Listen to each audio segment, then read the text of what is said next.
Le long métrage de documentaire est encore un objet filmique mal identifié. Luc Jacquet, grâce à son Oscar pour La Marche de l'Empereur, fait partie de ceux qui ont participé à faire naître un regain de faveur pour le genre auprès du public. Avec son nouveau film, La glace et le ciel, il poursuit cette recherche de vérité en reflétant cette fois le réel du scientifique Claude Lorius, parti explorer les glaces de l'Antarctique pour percer le secret du climat qui gouverne notre planète. Ah, Luc Jacquet, bonjour. Bienvenue à l'école technique supérieure de laboratoire. C'est génial ici. J'ai l'impression d'être à la fac, de revenir sur les bancs de l'école. C'est presque ça. On va se livrer à quelques expériences pour cette leçon de mise en scène. D'accord. Je vais vous demander un truc. De mettre en scène notre entretien. D'accord. Comment vous voulez le faire? Voilà, vous avez des caméras, vous avez des paillasses. Est-ce que vous voulez qu'on le fasse assis? Est-ce que vous voulez qu'on le fasse debout?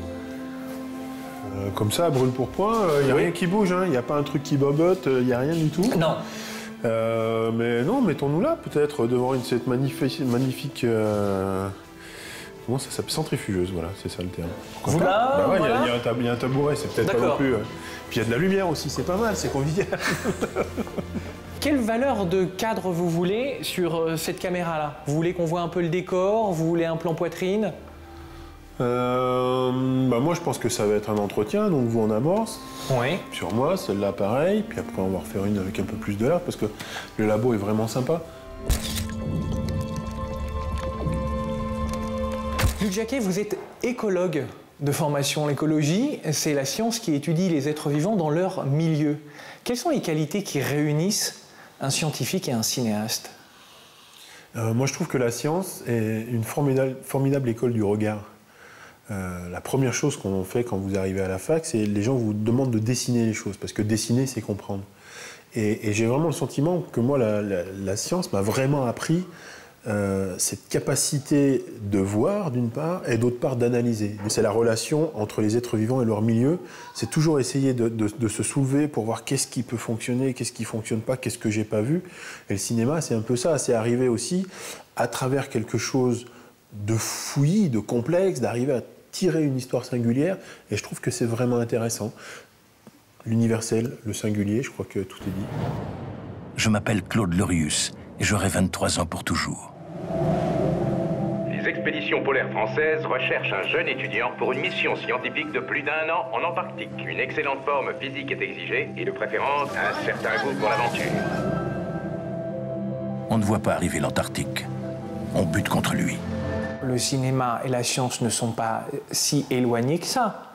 Ça veut dire que le cinéaste serait un chercheur? Évidemment, on fait le même métier, c'est-à-dire qu'il faut trouver l'angle, il faut trouver l'axe. Un bon chercheur, c'est quelqu'un qui a une idée et qui après va avoir un angle, va suivre une obsession, j'allais dire, c'est presque ça.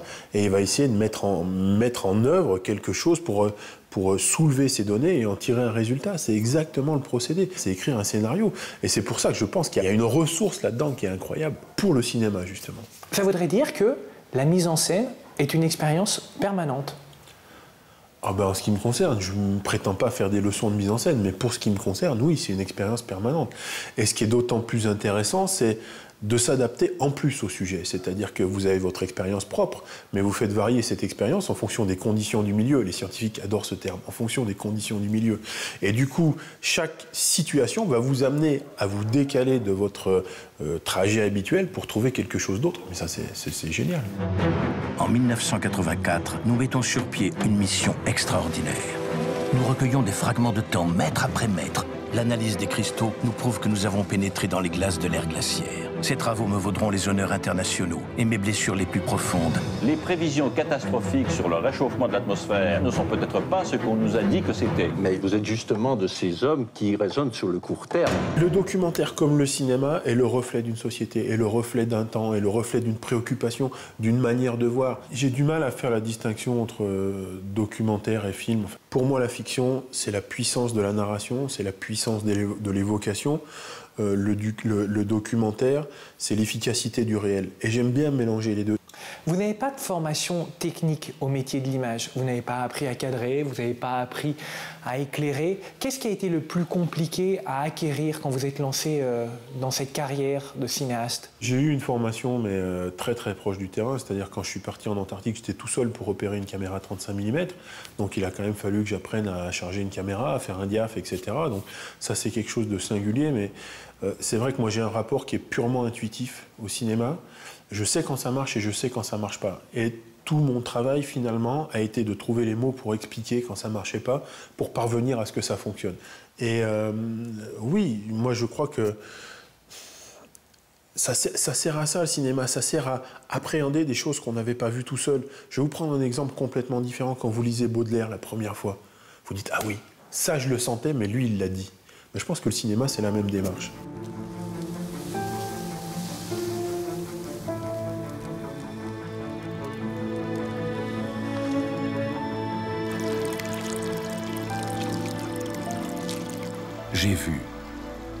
J'ai vu en l'espace d'une vie que l'homme, en brûlant du pétrole, du bois, du charbon, était en train de modifier le climat de la Terre.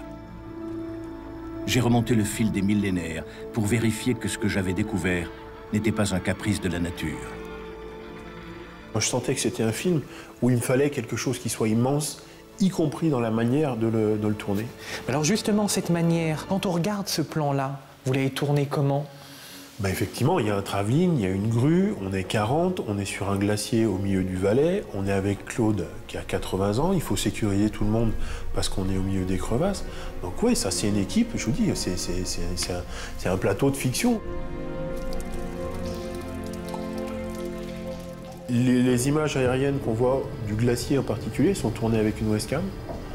C'est une grosse boule qu'on met à l'avant d'un hélicoptère avec une caméra et qui est parfaitement stable, donc qui donne des plans d'une propreté absolue, mais qui est beaucoup plus mobile, propre que les drones. Pour en finir avec le plan séquence, je me demande si filmer, ce n'est pas le meilleur moyen de regarder quelque chose qui va disparaître. Il y a cette nostalgie-là et il y a une mise en abîme, puisque cette nostalgie, elle se fait aussi à travers le regard de Claude. Il y a même une autre mise en abîme, c'est-à-dire que c'est le dernier grand regard de Claude sur ces paysages, où il ira probablement plus. Il a 83 ans aujourd'hui, et donc c'est vraiment comme ça, par effet domino. Je pense que pour moi, ça c'est un des vecteurs de l'émotion, et c'est quelque chose de très important. Il y a un autre élément de votre mise en scène qui jaillit quand on voit vos images, c'est la couleur à travers ce blouson bleu de Claude Lorius. Je voulais vous mettre en face de cette phrase de Jacques Tati qui dit « Il faut toujours augmenter par la couleur l'importance des personnages ». Je suis arrivé à la même conclusion de manière parfaitement intuitive. Mais c'est vrai, mais... C'était ça votre volonté ? Oui, mais en plus, moi je suis dans des personnages qui sont archétypiques. Je ne cherche pas le réel au sens de la description. Je cherche l'homme avec un grand H, c'est mon côté humaniste. Il y a toujours une majuscule à mon personnage. Et c'est ce qui fait qu'en général, je les mets dans des costumes qui sont extrêmement singuliers, extrêmement archétypiques, encore une fois. Et ça, vous y pensez quand? Au moment de l'écriture, vous dites, bien tiens, sûr, oui, Claude Lorius, je vais lui mettre ce blouson bleu et je vais le déplacer dans les décors, toujours avec cette unité. En fait, l'unité du film, c'est lui et ce blouson bleu. Absolument.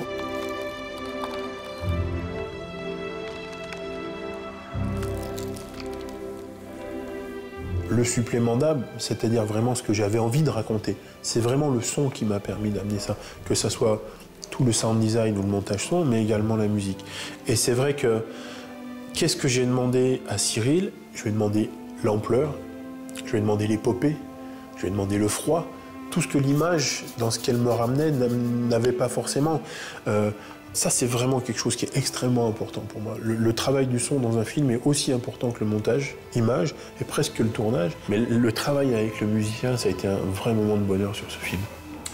On finit sur une question qui est un rituel, Luc Jacquet. Une sorte de profession de foi qui pourrait être la colonne vertébrale de votre métier. Alors, pour cette question qui va amener une confession de votre part, est-ce que vous voulez qu'on change quelque chose au dispositif ? Ah, on se rapproche quand c'est comme ça. On se rapproche. Et la question, c'est ? Luc Jacquet, pourquoi filmez-vous ? Parce que je peux pas faire autrement.